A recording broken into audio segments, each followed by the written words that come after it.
Yo, what's up mga Desi Pinoy Vibes? Last month for the first time, ako, pinsan ko and tito ko, pumunta kami sa Mount Mayon. For the first time, sa vlog na to, isa-share ko ang experience ko sa mga pinuntahan namin na place sa Legazpi. The first place pinunta namin is Cagsawa Runis mga Desi Pinoy Vibes. Medyo crowded yung place nung araw na yun.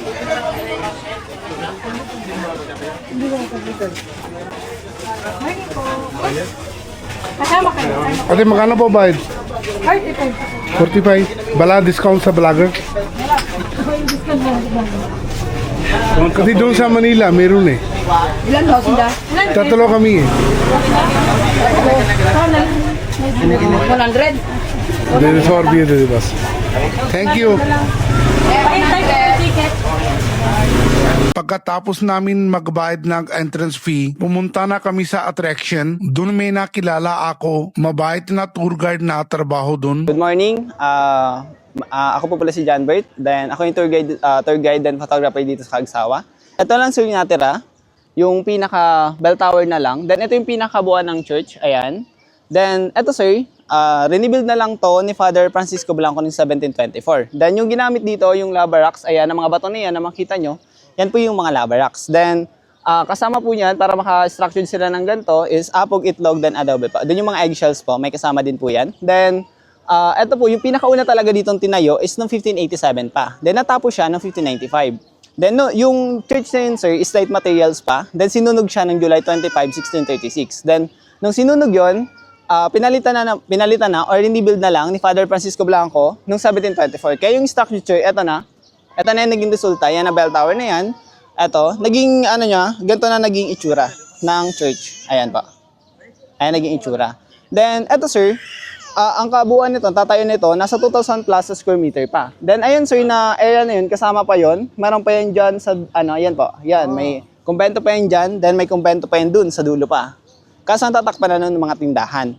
Then, ito naman po naapakan nyo. Ito yung buhangin na galing sa Mayon, nababa dito dahil po sa flash flood or sa pagbaha. Yan. Then, ito sir, yung sa pinakaloob nito, nasira na kasi to noong February 1, 1814. Kaya, naging itsura niya is ganito na. Ayan. Then, ito po yung pinaka-structured na yan. Ito, nasira na po yan totally noong 1950 dahil sa several earthquakes. Then, another flash flood again. Kaya po yung ibang parts ng simbahan, wala na.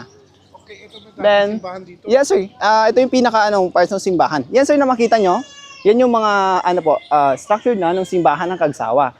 Then, ang pinaka-name talaga nito is Kasawa. Pinalitan na lang para maging Cagsawa. Then, meron din po ditong celebrate na Cagsawa Festival na pag February 1 hanggang katapusan po. Then, kaya po meron ditong celebration hanggang whole month ng February. Then, eto sir, isa pa nito, nakakapalambot pa dito yung mga lumot, then yung mga nakatubong mga damo na yan. Yan.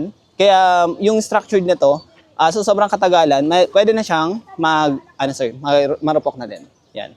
Kaya ito, yun dyan, bawal na siyang umakyat sa pinaka-loob. Dito tayo sir, para makita nyo yung pinaka-structured nung bell tower. Come on sir. You see the inside of bell tower. This is the lava rock, sir. This one. Yeah. Galing sa Yes po, galing sa Mayon. Nababa po yan dito dahil sa flash flood. Then, ito po yung pinaka-loob na nung bell tower. Kaso bawal na po siya pumasok. Pwede siya makita yung pinaka-loob niya. Ayan. Wala na po yung bell sa pinaka-taas. Ito na lang yung natira. Kaso bawal na po dyan. Yung iba po kasi, tinatangkang akyatin. Yung sa pinaka-taas. Bell tower? Bell tower po. Kasi ito yung pinaka-part ng simbahan. Yan na lang, yun sir. Sir, dahan-dahan lang sir. Baka kayo sa mga bato. Matapilo kayo. Ayan sir yung resulta nung pagka sira ng simbahan. Ito kasi sir, dugtong yan doon na part. Dugtong yan, then yan nung baha ng flash flood. Kaya yung ibang parts na to. Pag may volcano, di ba? Pag pumuputok. So hanggang dito siya. Pag pumuputok sir, nakadepende naman po yan sa hangin tapos sa lakas ng pagputok. Kasi kung yung pagputok niya malakas, tapos yung hangin papunta dito, yung matatamaan yung part ng kamalig. Then dito naman po ng part, matatamaan naman po yung gaya nung malilipot albay, tabako, then yung iba pang karatig. Tapos yung pa naman yan sir, kasi nakadepende pa rin yan sa taas, tapos yung padpad ng hangin. Kasi may tendency na makarating yan gaya dito, makarating yan sa naga, pwedeng ganon. Kasi ano po yan, sa lakas ng hangin. Kasi kung kalmado, Depende, anong attraction yung hangin dun siya?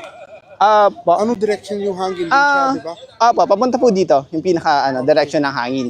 Gaya pag habagat, o yung pag habagat dito nakaano siya, edi maano siya sa maapektuhan yung part ng Kamali, Ginubatan, Ligaw, yung mga karatig pa po na tapos yung sa baba nito. By the way, sir, yung next na tinayo nito, kasi renebuild na lang to ni Father Francisco Blanco, yung 1724, ang next na tinayo nito, yung sa Daraga Church na. Pagkatapos naming malaman yung history na Kagsawa Runes, pumunta naman kami sa our next destination, Daraga Church, kasama tour guide namin. Ito yung Daraga Church. Yung ano po pala nito, the Our Lady of the Gate. Yan, Nuestra Señora de Portira. Then, eto sir, pag nag-ano kayo dyan, pwede tayo pumasok. Yan po yung kagandahan. View pa niyo yung volcano. Pakita niyo sir yung volcano. Yan, yung volcano. Kita pa niyo yung volcano. Pwede tayo dun mag-take ng pictures dun sa unahan, sa may harap nung, church. Tapos, pwede tayo pumunta dun sa loob. Hello guys, ito yung Daraga Church. Yan, old church ng Daraga. Tinayo yan noong 1773. Yan. Then, Swan, structure of church. This is the history of Daraga Church. Yun, eto. Kita niya yung mayon. Ayan. Then, dito tayong part sa side naman para makita niyo yung church. Ayan. Ayan.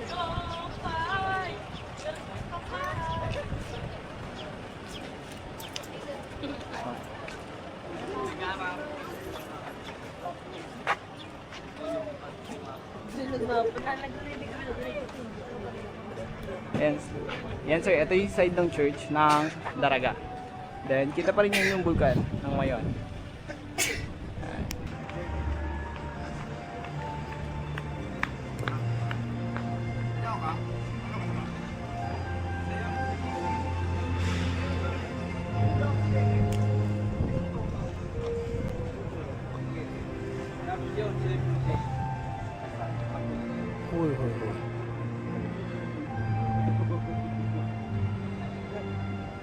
Nagdakan kita sa ulo eh. At naman naman ang PA, Lebron James. Na naman.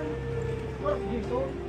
Trauma nito eh. Ano lang ito? Ano ito? Puta, isipon mo. 26 na lang. Hindi pa turo gano'n. Boss, pwede pumasok. Yes, of course.